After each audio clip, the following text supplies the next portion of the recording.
Territorio Reportaje. Porque todos tenemos una historia que contar. Con el periodista Agustín del Castillo.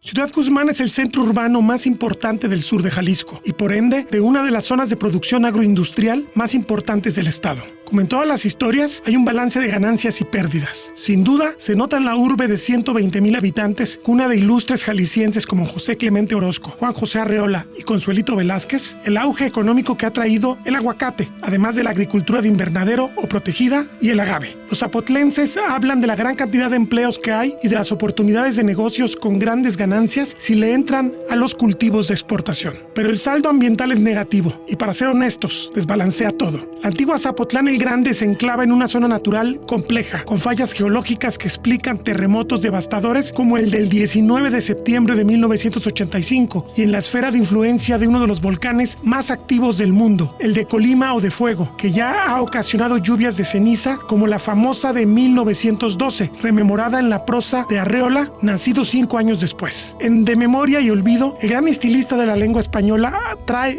una estampa de un lugar que hoy en gran parte ha desaparecido. Yo, señores, soy de Zapotlán el Grande, un pueblo que de tan grande nos lo hicieron Ciudad Guzmán hace 100 años. Pero nosotros seguimos siendo tan pueblo que todavía le decimos Zapotlán. Es un valle redondo de maíz, un circo de montañas sin más adorno que su buen temperamento, un cielo azul y una laguna que viene y se va como un delgado sueño. Desde mayo hasta diciembre se ve la estatura pareja y creciente de las milpas. A veces le decimos Zapotlán de Orozco porque allí nació José Clemente, el de los pinceles violentos. Como paisano suyo, siento que nací al pie de un volcán. A propósito de volcanes, la orografía de mi pueblo incluye otras 2 cumbres, además del Pintor. El nevado que se llama de Colima, aunque todo él está en tierra de Jalisco. Apagado, el hielo en el invierno lo decora. Pero el otro está vivo. En 1912 nos cubrió de cenizas y los viejos recuerdan con pavor esta leve experiencia pompeyana. Se hizo la noche en pleno día y todos creyeron en el juicio final. Para no ir más lejos, el año pasado estuvimos asustados con brotes de lava, rugidos y fumarolas. Atraídos por el fenómeno, los geólogos vinieron a saludarnos. Nos tomaron la temperatura y el pulso. Les invitamos una copa de ponche de granada y nos tranquilizaron en plan científico. Esta bomba que tenemos bajo la almohada puede estallar tal vez hoy en la noche o un día cualquiera dentro de los próximos 10,000 años. Este texto inicial de Confabulario fue publicado en 1963, hace casi 60 años. La quietud provinciana va cediendo y Ciudad Guzmán es escenario de la globalización vía sus productos agrícolas y su ubicación en el corredor de libre comercio de América del Norte, entre Manzanillo, Colima y Guadalajara, y enfrenta problemas que nunca imaginaron. Los señala sin cortapisas el presidente del patronato del Parque Nacional Nevado de Colima y cuencas adyacentes, Gerardo Bernabe Aguayo. Históricamente esta zona del Valle de Zapotlán era una zona meramente forestal, pero también era una zona de producción agrícola de granos.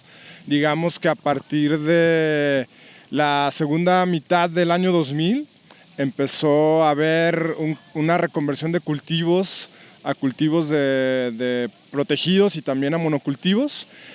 Y bueno, la parte alta de la cuenca ya presentaba un grado de impacto, un grado de erosión por esta actividad forestal de una empresa papelera que explotó durante 50 años los bosques del sur de Jalisco. Afortunadamente, desde la parte técnica, a la par de este boom de la agroindustria, llega alguien al Parque Nacional que empieza a hacer proyectos de restauración primero, de todas estas zonas que estaban impactadas por la parte de la actividad forestal. Se hace los trabajos para empezar a generar suelo y después se retiene y la reforestación, ¿no? Que tiene ya quizá más de 400,000 plantas este año sembradas en la zona del polígono del Parque Nacional Volcán Nevado de Colima, ¿no?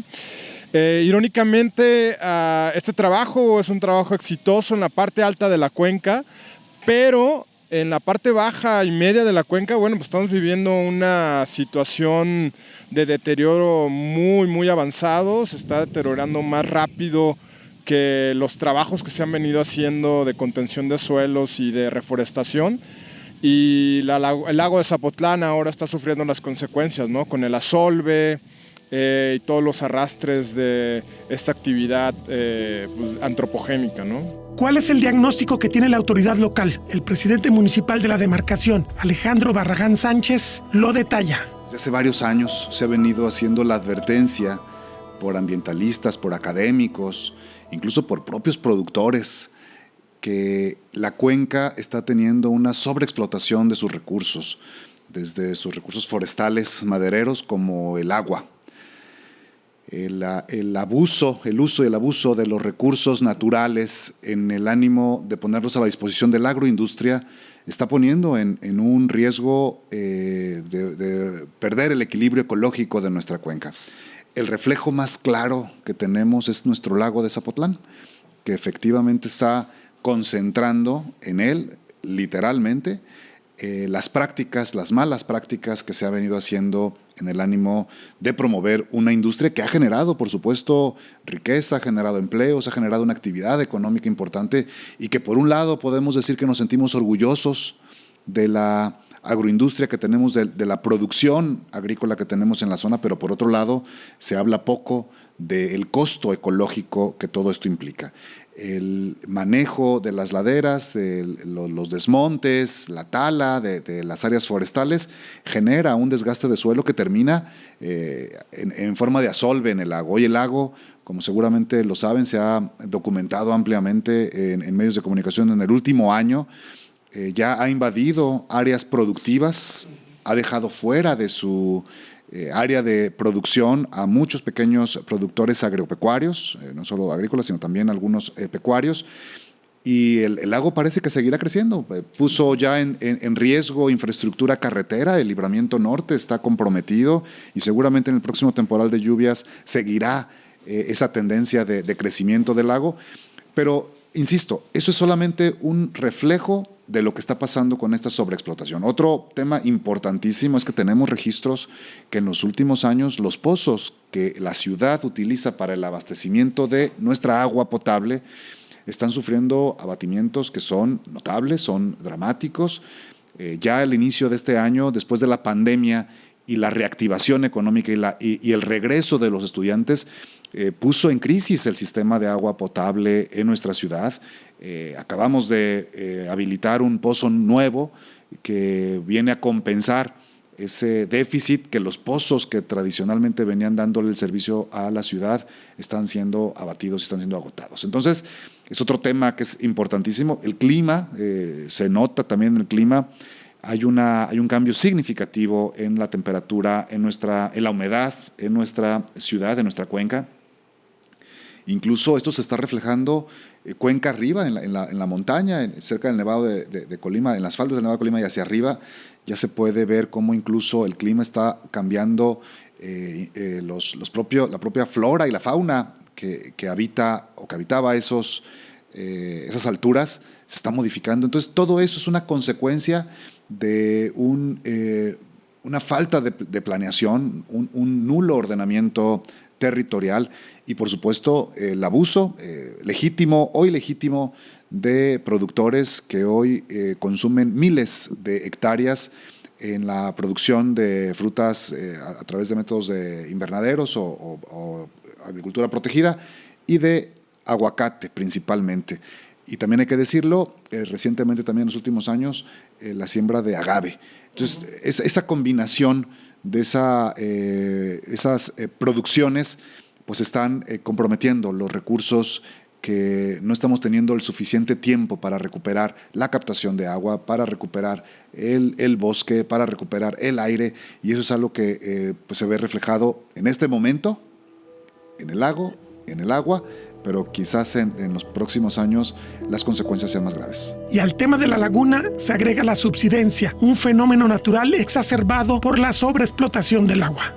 Tenemos muchos casos de socavones y de subsidencia en la ciudad, en algunas avenidas, en algunos puntos de la ciudad, pero efectivamente quizás el caso más grande y más notorio pudiera estar en la Primavera 2, donde tenemos ya identificadas al menos en este momento 5 viviendas que ya tienen alto riesgo. El daño es ya muy significativo, que desde hace 6 meses ya reubicamos a las familias en espacios más seguros.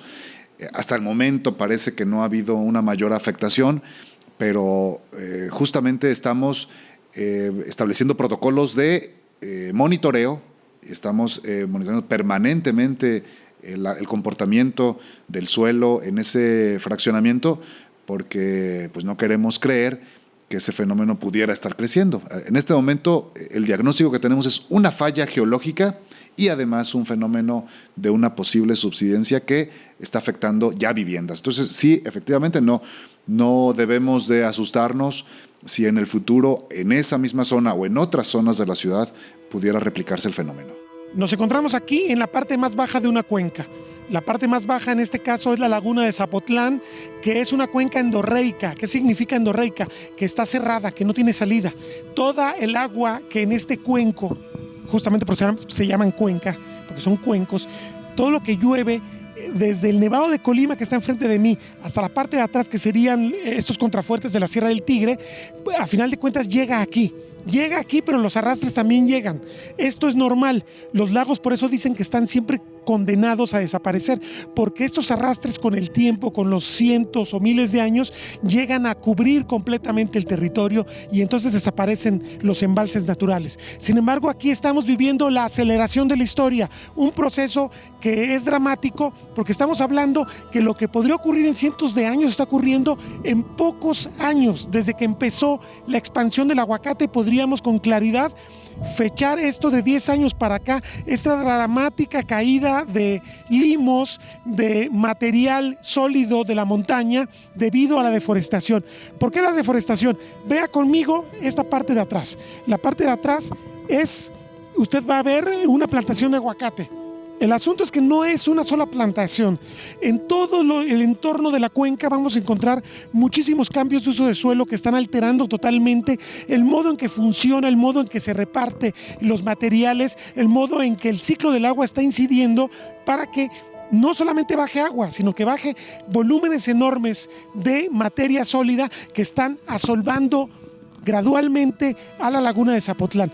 ¿Cuál es el efecto? Aquí no se ve, aquí pareciera que esta laguna está óptima, está hermosa. De hecho, usted ve los tules en la orilla, va a haber embarcaciones, aquí se hacen deportes, se hacen muchas cosas que son interesantes para los habitantes de la región. Sin embargo, cada que hay un temporal, sabemos que en esta región del mundo, estamos hablando de toda la vertiente del Pacífico americano, es temporal, es solamente lluvia por 3 o 4 meses, que es básicamente de junio a octubre.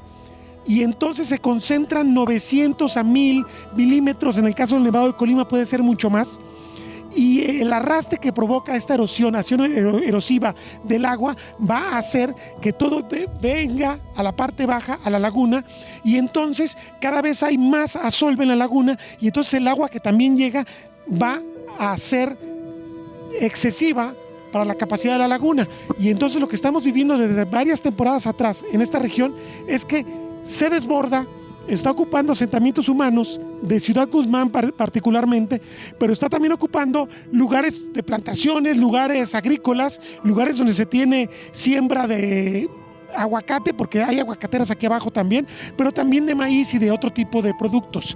Entonces, esto es un trastorno muy severo que contrasta mucho con la apuesta por el turismo que ha generado de unos 11, 10 años la laguna de Zapotlán. Les recuerdo yo que aquí hubo eventos o certámenes deportivos importantes cuando fue los Juegos Panamericanos de Guadalajara.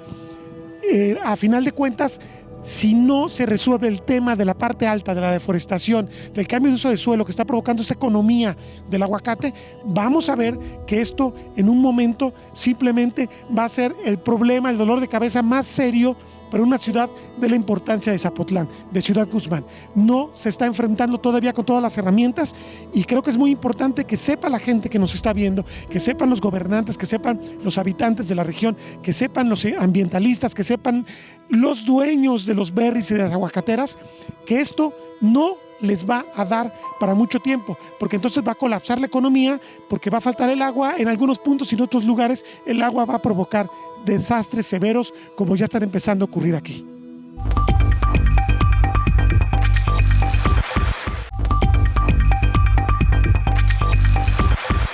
El presidente municipal de Zapotlán el Grande admite que gestiona una ciudad con muchos riesgos y parece que el gobierno del estado no toma nota de ello, aunque es corresponsable en el auge desmedido de la agroindustria.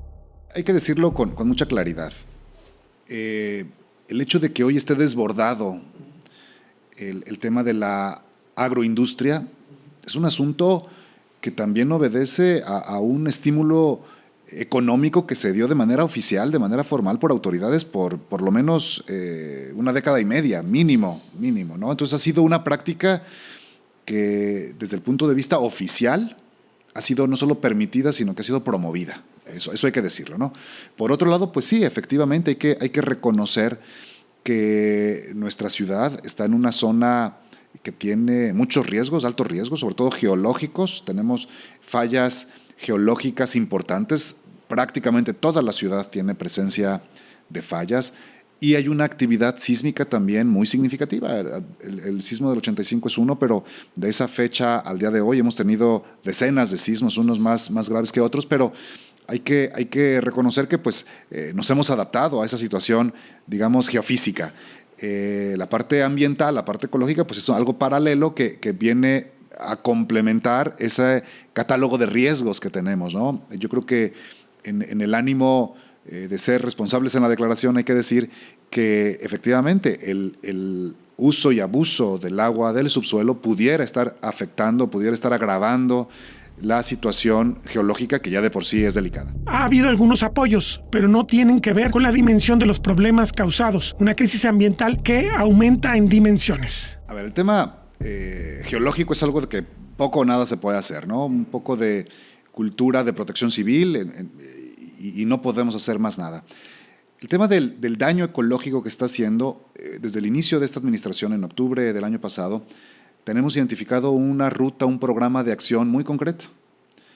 Sabemos, en primer lugar, que para combatir de fondo este problema se tiene que hacer una campaña intensa de reforestación y para ello necesitamos la voluntad de los productores.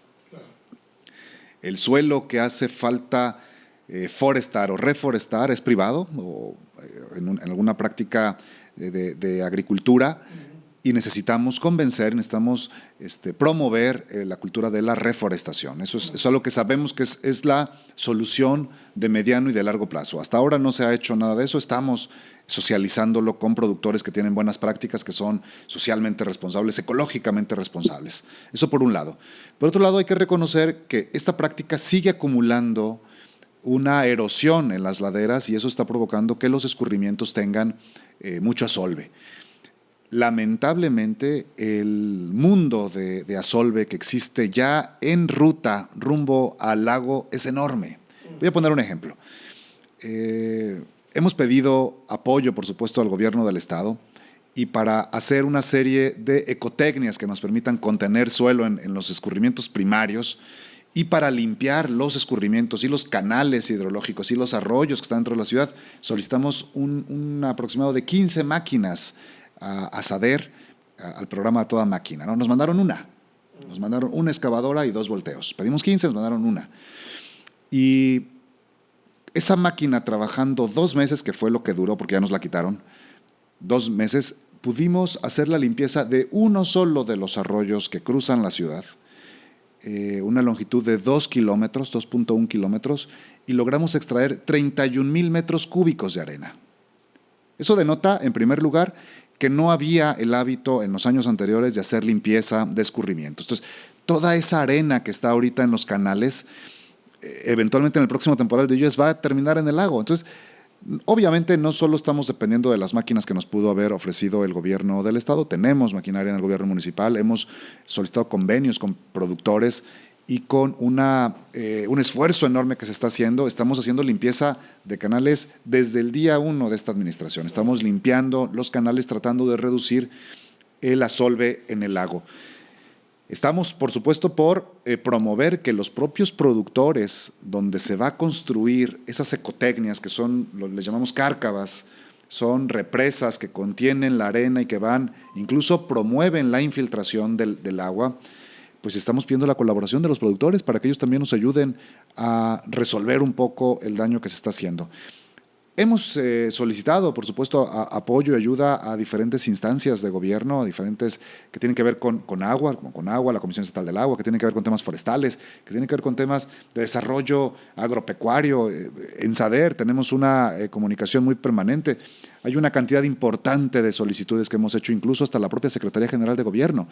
Y están enterados del tema, están enterados porque además el crecimiento del lago pudiera, este temporal de lluvias, espero que no sea así, pero pudiera, se prevé como un escenario posible, tocar ya la zona urbana. El crecimiento pronosticado pudiera ya tocar una colonia que está en el norte de la ciudad y que pudiera verse en riesgo la necesidad del desalojo. Entonces, en ese sentido, pues hemos estado involucrando incluso los equipos de protección civil del Estado, la propia Secretaría General de Gobierno está enterada de esta situación y nos estamos preparando en consecuencia. Entonces, los recursos, como bien lo dices, son limitados, pero tratamos de enfocarlos de manera eficiente para que puedan reducir el impacto, en primer lugar, social, que es lo que más me preocupa, de seguridad de las familias, pero en segundo lugar también tratar de contribuir a, no quiero decir mitigar, pero por lo menos contener el daño ecológico y el asolve al lago. La región de Ciudad Guzmán está contrarreloj, pues el deterioro avanza más rápido que las soluciones ofrecidas. Si no se amplía la acción de restauración y prevención, ¿hay conciencia de que en 15 o 20 años esto sería una pesadilla? Claro, y estoy seguro de que los propios productores lo saben. Yo he visto mucha disposición por parte de muchos de ellos, porque a final de cuentas hay que reconocer que el agua, esta que nos estamos agotando, forma parte fundamental, es la materia prima de la agricultura. Entonces hay una voluntad tácita, estamos promoviendo el liderazgo de una campaña que efectivamente tendrá que durar muchos años en el futuro, que implique la forestación y la reforestación. Sabemos lo que representa para la agricultura de este tipo un metro cuadrado que se quiere aprovechar en todas las instancias. Sin embargo, como parte de la propuesta que estamos haciendo y que estamos llevando a los productores tanto de berries como de aguacate, pues es el de la construcción de corredores biológicos que permitan incrementar los servicios ecológicos ambientales y que nos permitan la captación de agua de lluvia y que nos permitan la captación y la infiltración de agua. Es una estrategia que efectivamente hay que reconocer es de largo plazo. Estamos hablando de que un corredor biológico de algunos pocos kilómetros podría estar dando frutos en 20 años. Entonces, quizás la carrera contrarreloj es asegurarnos que este inicio de esta estrategia ecológica que debió de haber comenzado hace 10 años, empiece a dar frutos antes de que terminen las reservas de agua. Entonces, sin embargo, no podemos quedarnos sin hacer nada. Tenemos ya vínculos y tenemos acuerdos con diferentes instancias gubernamentales y no gubernamentales también, como asociaciones civiles. El Patronato del Nevado es uno de ellos, con quien estamos desarrollando un proyecto de la creación de un vivero de especies endémicas que nos permita reforestar de una mayor velocidad y con una mayor certeza. Y creemos que podemos nosotros iniciar en esta administración una estrategia que podamos heredar a futuras administraciones para que la práctica del cuidado, no solo de las escurrentías, sino solo los arroyos, los canales se mantengan en mantenimiento, sino que además estemos caminando en la solución de fondo, que definitivamente es la reforestación. Estoy seguro también, hay que decirlo, porque no me es ajeno, aunque no soy agricultor, no me es ajeno, que a nivel internacional ya comienza a haber presión de diferentes países que son altamente consumidores de estos frutos y que comienzan a exigir ciertas certificaciones de cuidado medioambiental. Y podemos nosotros aprovechar esa buena voluntad que están teniendo los productores agroindustriales para adoptar prácticas no solo que les permitan la certificación, que les permita exportar sus productos, sino que les permita garantizar que la materia prima que utilizan para sus frutos pues se siga renovando y siga estando allí. Creo que de esa manera podemos todos, repito, por lo menos contener, no digamos mitigar, contener la situación de medio ambiente que estamos padeciendo en este valle.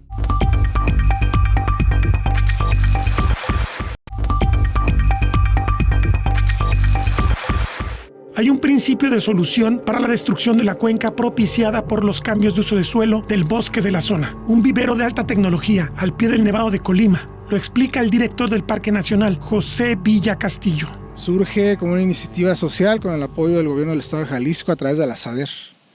El vivero lo financia la SADER, $1 millón, y financiamiento anual de la CEMADET y de la SADER para lograr este objetivo muy puntual de corredores biológicos en la cuenca de la laguna de Zapotlán. Háblame del problema de la cuenca, por cómo se detecta y por qué se llega a la conclusión de que esto es una respuesta. La cuenca tiene un gravísimo problema, está totalmente deteriorada. La memoria que tiene la naturaleza para sanarse por sí sola está perdida. Entonces nosotros como sociedad vemos la problemática de la cuenca de la laguna de Zapotlán, iniciamos este proyecto. Esta es la tercera producción, ya tenemos 3 años con este magno proyecto de atención de mitigación a lo que podamos hacer como sociedad y gobierno de los que ya mencioné para llevar estos árboles a los productores de la agroindustria de la cuenca de Zapotlán.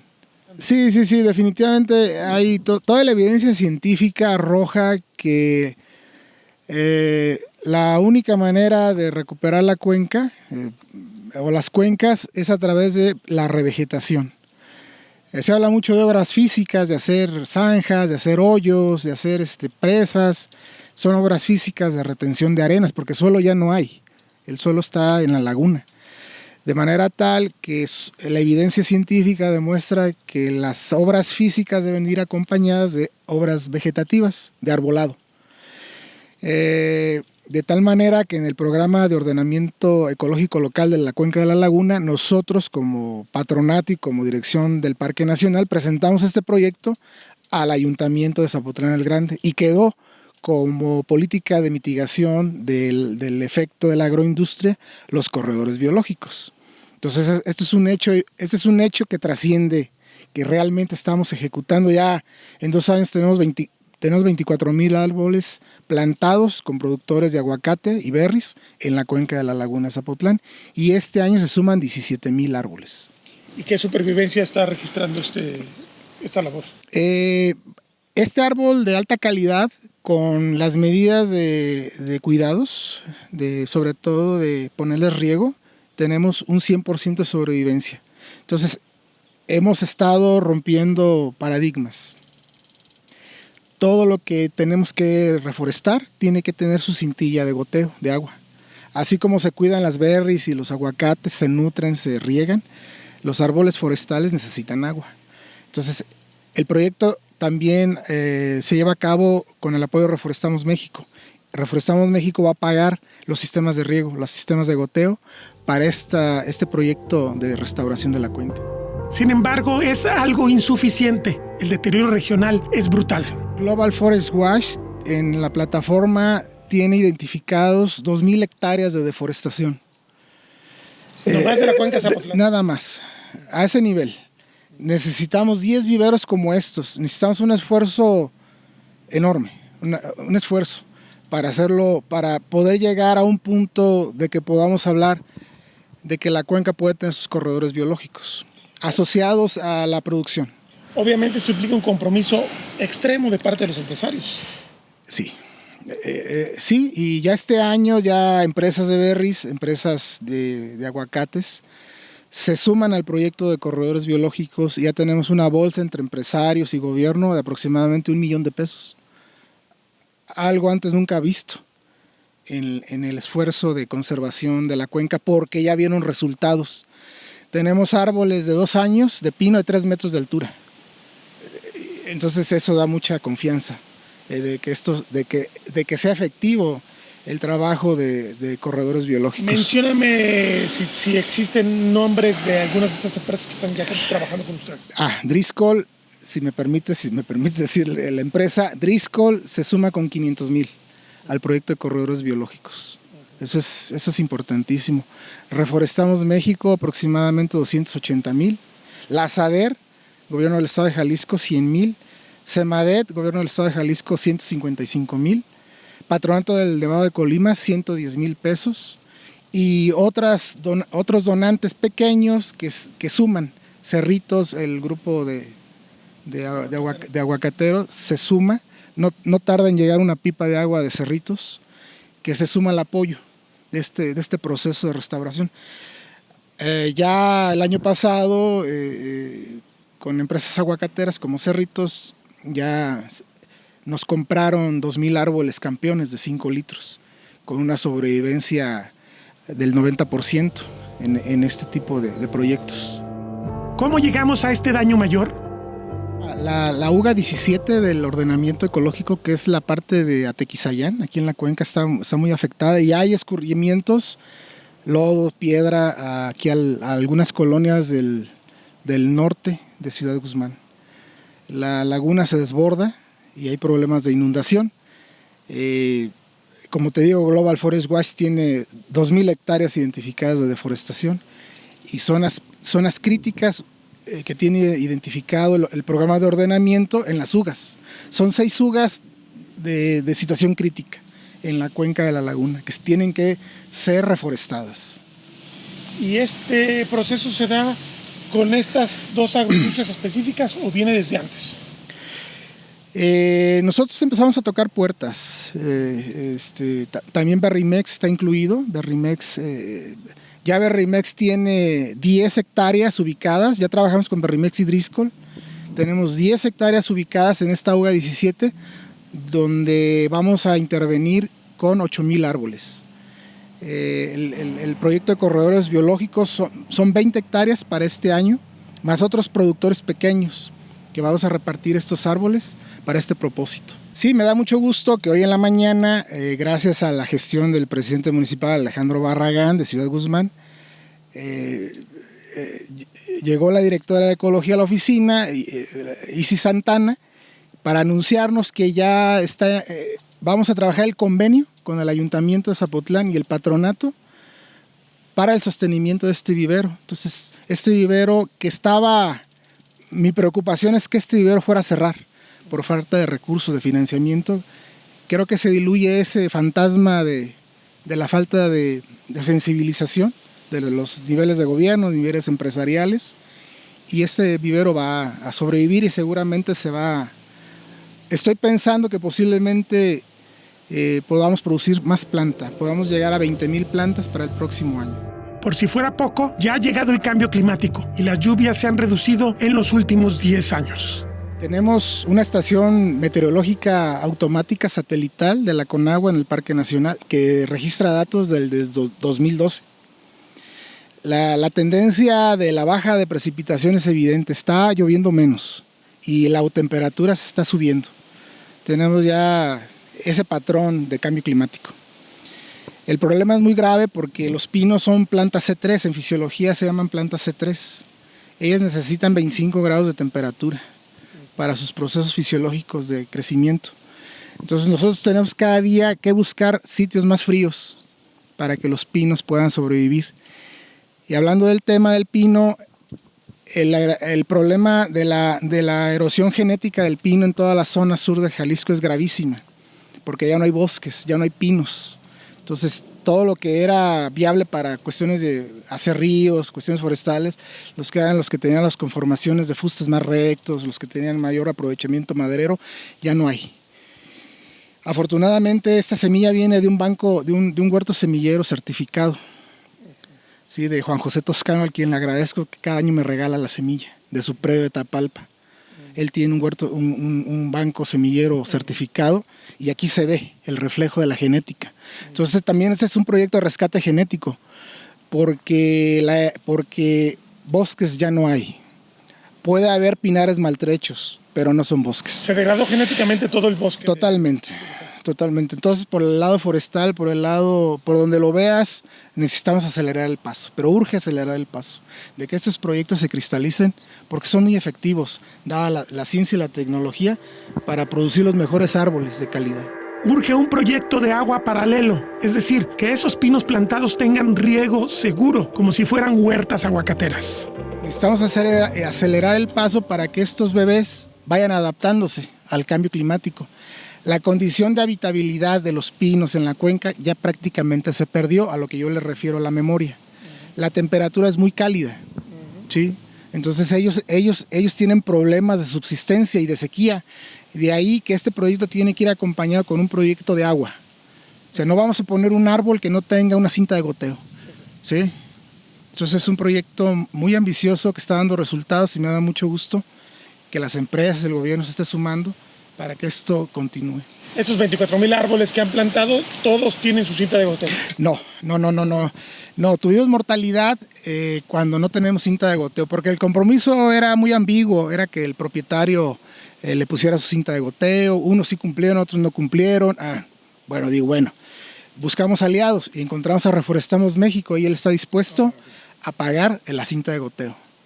Y el productor va a poner el agua. Entonces vamos a elevar el nivel de sobrevivencia de los árboles y el éxito del proyecto. Y hay muchas especies que están en franca proceso de extinción, como el Abies colimensis, que estaba sujeto a explotación.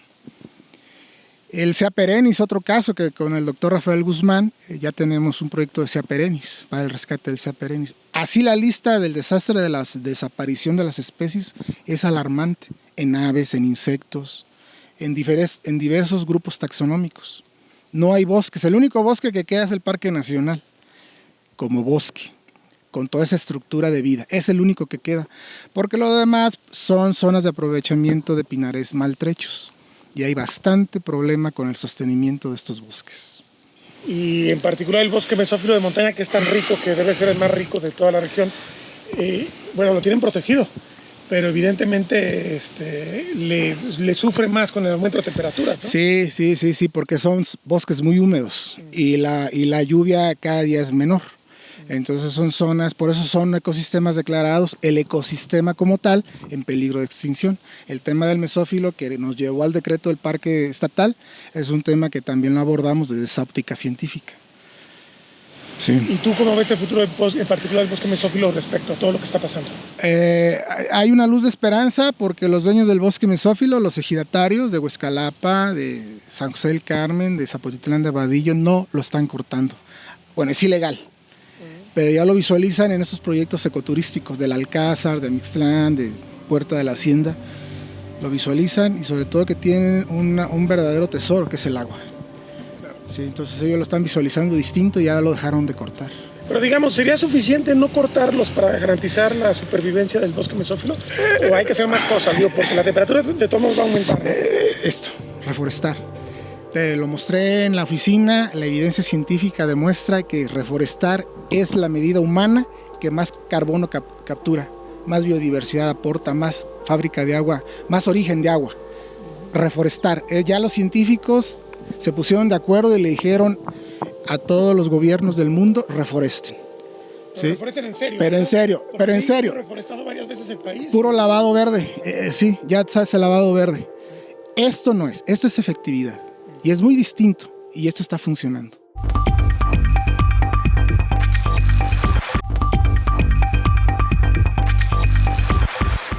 Se pierde tiempo valioso si no hay una actuación sistemática de la autoridad en todos los frentes, advierte Gerardo Bernabe Aguayo.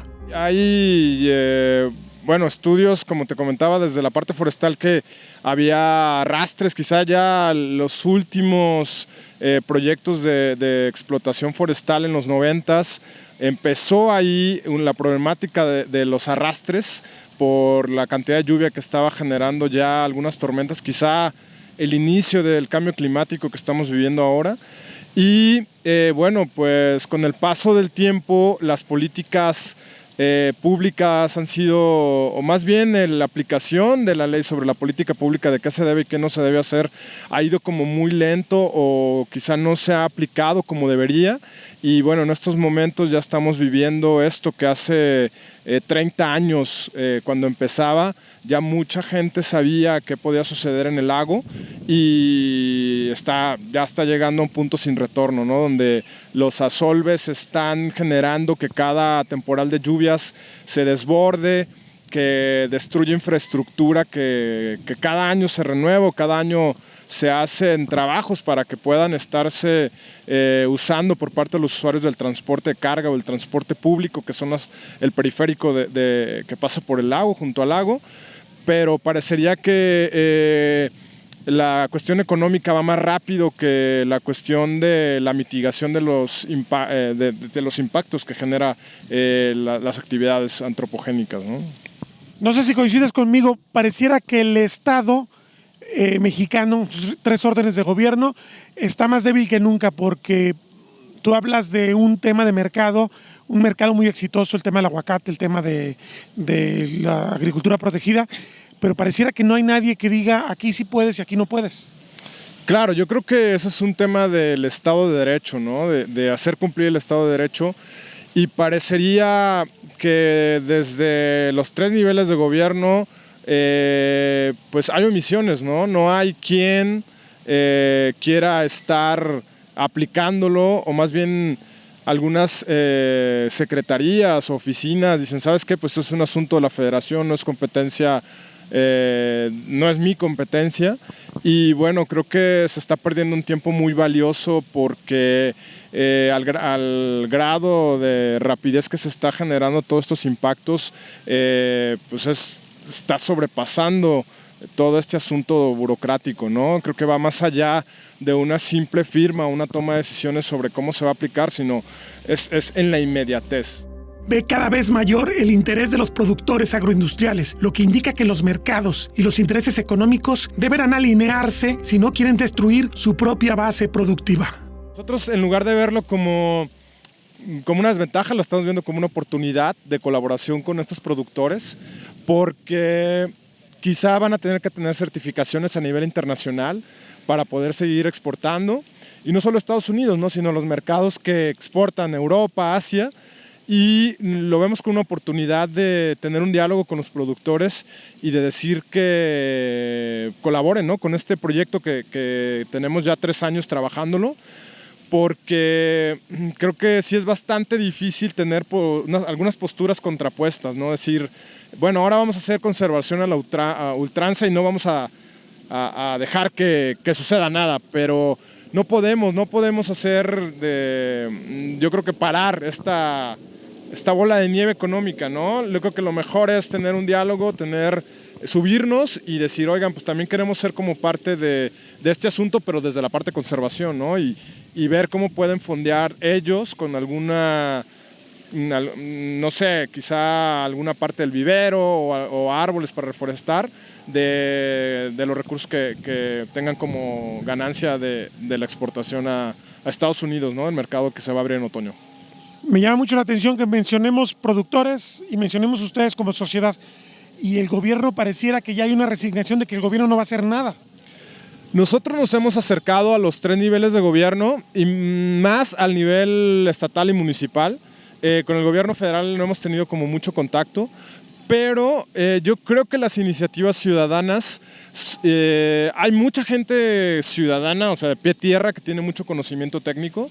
Y bueno, pues ahora con toda la problemática, yo creo que ser político ahora en México es como la rifa del tigre, ¿no? Tienes problemática desde la cuestión social, tienes problemáticas desde la cuestión ambiental y tienes problemática de la cuestión económica, ¿no? Exacto, cómo hacer que la política pública o la administración pública de los tomadores de decisiones, creo que es un momento es una coyuntura, porque es muy difícil decir, bueno, ¿a qué voy a tener recursos? ¿A qué voy a invertir?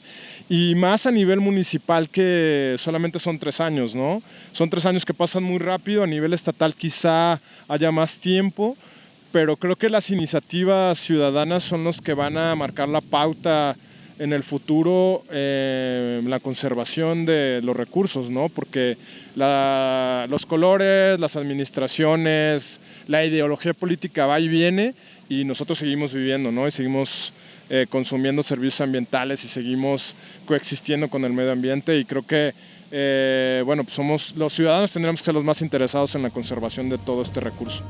La Primavera 2 es un fraccionamiento enclavado en el sur de Ciudad Guzmán, donde la subsidencia, es decir, el hundimiento del suelo por el abatimiento del acuífero, ya ha provocado daños en fincas y damnificados. Una pobladora, Marta Alicia Cortés Rojo, narra sus tribulaciones. Primero se empezó a gritar el contador. Ajá. Luego corrió la grietita esa, después aparecieron esas, luego esas, luego esas. Después estas grietas pasaron hacia adentro también. Y pues sí, hay una señora aquí que es la que se encargó de dirigir el grupo y ella pues se movió y invitó al presidente para que viniera a ver, pero él dice que pues ya vio a Roasa y que Roasa dice que todo hicieron bien, porque hay una falla. Entonces, pues nosotros eso decíamos, pues si hay una falla, pues tenemos que ir a la constructora, ella tiene que responder por qué construyeron en una falla. Y según el presidente dice que pues ya le enseñaron toda la documentación y que cuando ellos hicieron la colonia no vieron esa falla. Entonces no se hizo bien la mecánica de suelos para saber si aquí se podía construir, ¿no? Yo creo que eso fue lo que pasó. ¿Cuándo empezaron a surgir las grietas? ¿Ustedes cuántos años tienen aquí viviendo? Nosotros tenemos, mire, hay gentes que dicen que tienen 7 años con las grietas. Nosotros tenemos aquí 4 años y estas grietas empezaron a salir hace 2 años. 2 años. Ajá. Bueno, va para 2 años. ¿Y fue el mismo proceso que sí, son 2 años ya? ¿De otras viviendas más o menos al mismo tiempo se hicieron?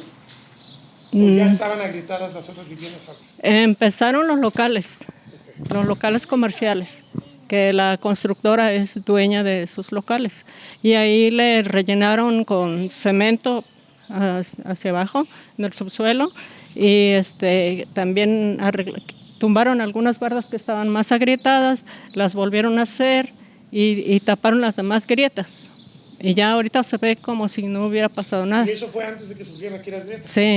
Sí, eso fue antes. Entonces había que presumir que era posible aquí que se dieran más problemas. Y no solo eso, que se vayan a seguir dando problemas, porque si tenemos una falla. Eso es lo que dicen, que descubrieron que estamos en una falla. Entonces en algún momento tendrán que ser reubicados, moverse a otro lado, ¿no? Ay, pues eso es el problema, que Roasa no quiere reconocer. No quiere reconocer que es problema de la constructora.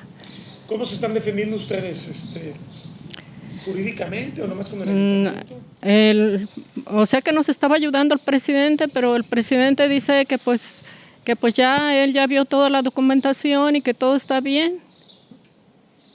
Que en Roasa le dijeron que hiciéramos lo mismo que hicieron en los locales.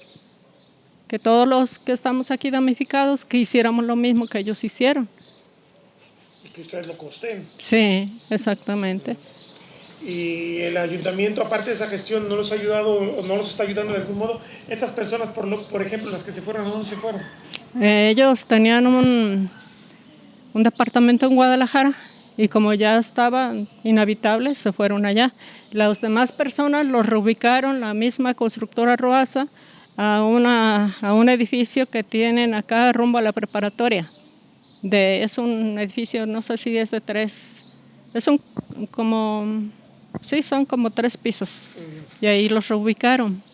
Pero va a ser temporal. Va a ser temporal, sí. Pero entonces Roasa no está dispuesta a invertir para reparar las fincas. No quiere reconocer. ¿No es importante que ustedes jurídicamente exijan que se haga responsable del problema?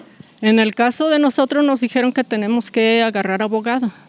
Y ese es el problema, el dinero para el abogado. ¿Ya vieron que sale muy caro o qué? O sea que la cosa es que dicen que no hay pruebas. Entonces, si vamos a estarle dando dinero al abogado y si no hay pruebas, ¿cuántos años nos vamos a llevar? ¿Cuánto les costaron sus casas? Esta salió en 350, obra negra. ¿Y todo lo demás ustedes? Todo lo demás ya lo hizo mi esposo, el techo, el piso, todo lo demás. Pero la casita estaba de ahí para allá, nada más, en obra negra. Entonces, esto es fruto del trabajo de varios años de ustedes, de la inversión de ustedes. Sí, sí. Y por la verdad, nunca habíamos tenido casa. Y ahora que tuvimos casa, nos tocó esta mala suerte. ¿Dónde vivían antes de llegar aquí a Primavera? Rentábamos casa. ¿Aquí mismo en Ciudad Guzmán? Aquí mismo en Ciudad Guzmán, sí.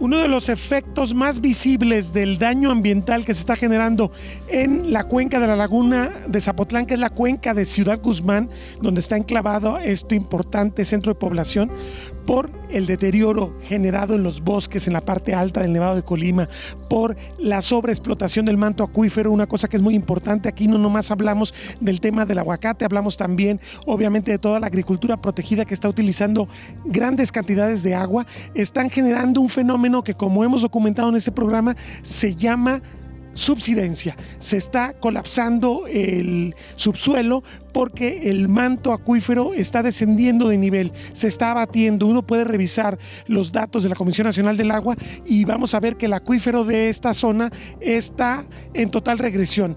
No hay nuevas autorizaciones, pero con las que existen se está dando la sobreexplotación y está ocasionando este problema que usted puede ver atrás de mí. Esta es una vivienda de la segunda sección del fraccionamiento La Primavera, que se ubica en la periferia de Ciudad Guzmán, hacia el lado sur, hacia la salida a Zapotiltic.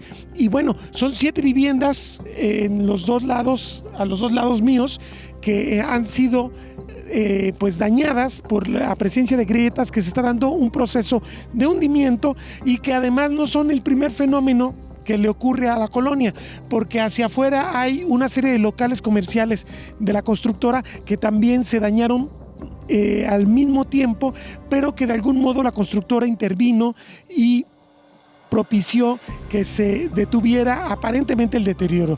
Sin embargo, si estamos sobre una falla, como han documentado los geólogos, y si estamos en un proceso de subsidencia, tarde o temprano tendría que estar afectando a todas las viviendas de esta colonia y tendría que haber un proceso mayor de rescate, porque esto significa que, por ejemplo, en el caso de un sismo, sabemos que Ciudad Guzmán es una ciudad que padece de forma muy acusada el fenómeno sismológico, o algún movimiento del volcán de fuego que no está lejos de aquí, pueden ocurrir eventos pues de daño en el menor de los casos, o incluso un desastre mayor. Entonces va a ser necesario que en un momento dado se defina una estrategia para proteger a los habitantes de esta colonia y definir qué se va a hacer con este territorio que está siendo severamente afectado por el problema de subsidencia que está afectando a Ciudad Guzmán. Territorio Reportaje. Porque todos tenemos una historia que contar. Con el periodista Agustín del Castillo.